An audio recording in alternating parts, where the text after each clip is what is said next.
រឿងគុណលងផុនយូរហើយធ្លងកិនថាមិនសមឡើយតែពេលឃើញត្រាំត្រាយតើបដឹងថាអូនក្រន់ជាងមុនលេងក្រំលេងឈឺមិនស្ទុះស្ទី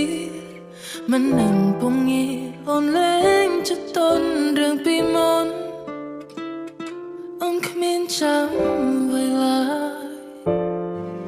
អូនស្រមៃច្រើនដងថាបើសិនជួបបងអូនគួរធ្វើបែបណា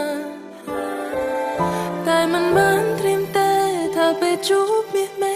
មានគេក្បែរជីវ៉ាឲ្យអូនធ្វើចិនយ៉ាងណាតែឲ្យអូនធ្វើចិនយ៉ាងណាក៏ប៉ុន្តែអូននៅយកសំឃើញបងរាល់ថ្ងៃក៏ប៉ុន្តែអូននៅต้องរូបថតពេញទូរស័ព្ទដៃកន្លែងដែលយើងចង់ទៅអនាគតยังធ្លាប់ស្រមៃនៅមានតម្លៃអូនចង់ធ្វើវាឲ្យបាន